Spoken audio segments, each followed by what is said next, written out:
For this demonstration, I'm using an org admin level account so we can see all the functionality of TGS. If when you get into TGS you don't see the same screens, please call your grant coordinator at OEWD, as you may need help setting the permissions for your account. So I'm going to begin by logging in with my user ID and password. And what I will see is I'll see a home screen here for TGS. There may be messages posted. Up here is what we call the switcher box. This is what will allow you to switch between modules within TGS. On that PowerPoint slide, I promised that there were 3 that we were going to look at today. One being agency information, one being 7C squared, and one being report builder. So let's go ahead and start with agency information. I'm going to choose agency information and then click the Go just to the right. The other tools that are in the list you may or may not have access to, depending on the time of year or your permission levels. For example, RFP cycles or things like that. Also, Axiom, you'll see in the list, is an internal tool that OEWD staff use. If, though, you try to choose something that you don't have access to, when you click Go, it'll let you know.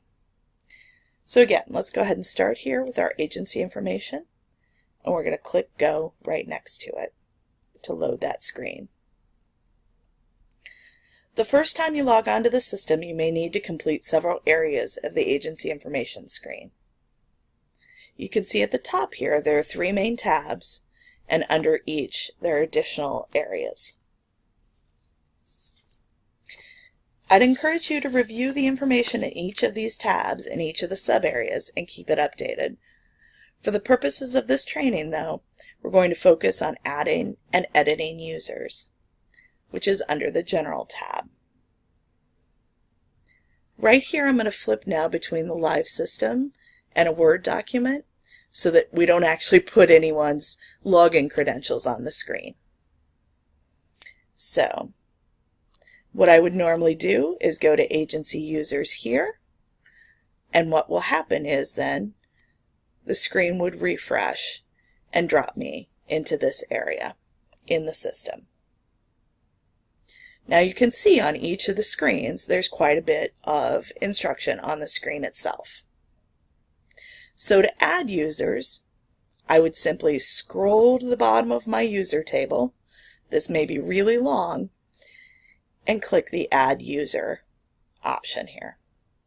What will happen then when I click this is you'll see that a new line will be added to the table at the very top of the table.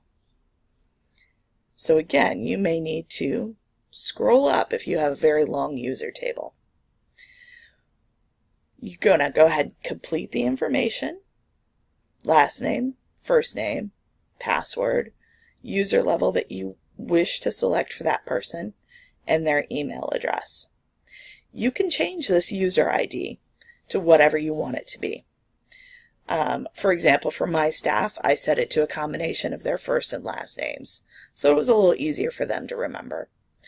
Same with the password, you can set it to whatever you like at this point, and your employees, when they log in, then they can reset this password if they want it to be more secure.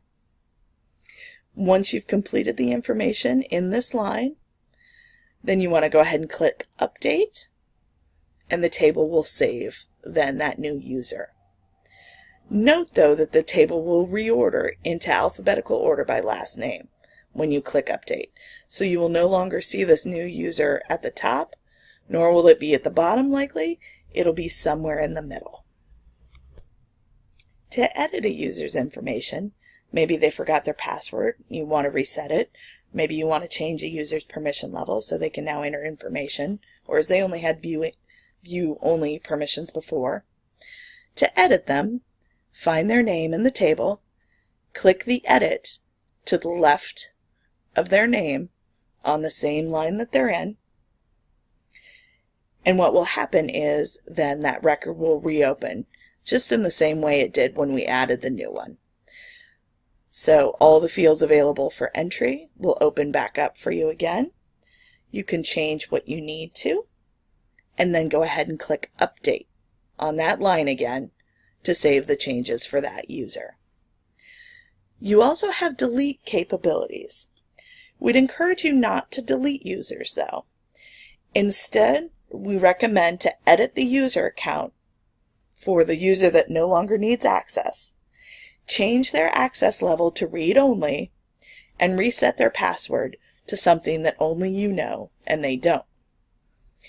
You'll want to do this if staff leave your organization or maybe move to another area of the organization where their job no longer requires them to deal with the invoicing process. That's all there is to managing your agency's users in 7C². It's important to make sure that you deactivate folks when they no longer need access, especially staff who have permissions to submit information on your agency's behalf. If a user forgets their credentials, there are both password and user ID retrieval options on the initial login screen of TGS. If your agency has only one org admin account and that user no longer has access to the email associated with the account, you will need to contact your grant coordinator at OEWD for assistance to set up a new org admin for your agency. All other updates and retrievals you should be able to do on the site.